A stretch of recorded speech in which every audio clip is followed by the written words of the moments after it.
Hey, today is November 23rd, and that makes it day 53. It also makes it hiccup number 4. I found myself feeling a lot of just anxiety early on in the day, but nothing like significant, just like the usual kind of anxiety. And sometimes I swear it's like I wouldn't get tripped into a hiccup if I didn't have access to foods that were triggering for me. And I tried to do things to help manage and mitigate that risk by not having leftover pastries around, but it's just makes it so easy when they are available. When I bring other snacks or things that when I'm feeling really anxious I can eat, then it's been easier. And I think I need to make sure that I continue to do that. But it's like sometimes I wish I was in a different line of work.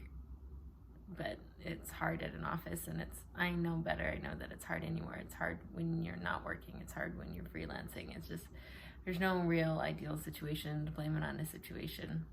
It's not true. Any job, anything is going to have its own difficulties. And that's proximity to food and pastries is just one.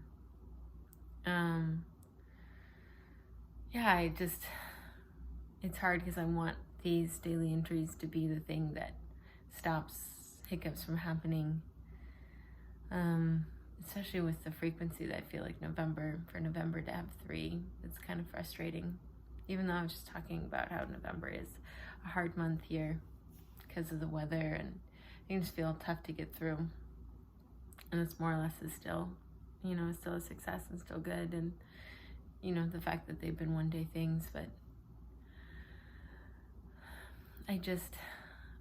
it's usually this case, it's usually this scenario of, feeling some anxiety at work or feeling overwhelmed by something pretty surfacey, and then, eating a pastry or two and then getting tripped up and that really determining. So it's not a big anxiety, it's just these small things, and which end up being hiccups, which I guess are good, but I wish I knew what to do in this scenario, because I think are really manageable fix, but I just haven't figured out how to do it, because I don't want to say that, no food is, like any food is off limits, because you should be able to eat anything, but I also feel like it would be helpful to say that it's not. So drawing that line goes back to the old saying, like, anything is possible, but not all things are beneficial. Or anything is permissible, but not all things are beneficial. And I feel that way with this case.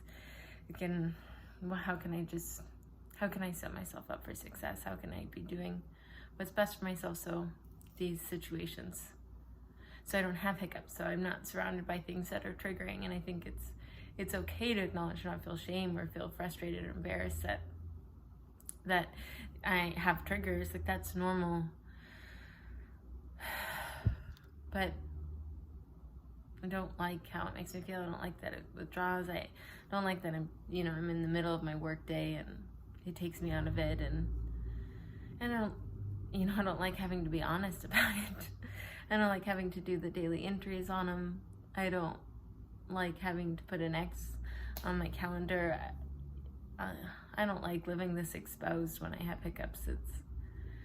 I just always tell myself when I'm in a cycle that I don't actually have to say anything, that this time I can just let it be. Nobody needs to know. And I think that's the thing that marks the recovery the most, is just the ability to be honest with it every day.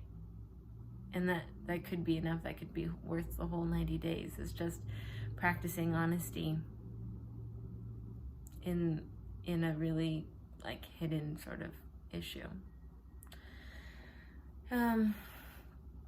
Yeah, so I mean it's midday. I hoping I can get through the day without any more hiccups. Sometimes it's just about letting it go, not carrying the burden or the shame, frustration of it, but just drinking a lot of water, moving forward, saying it's just a few hours and moving on from it.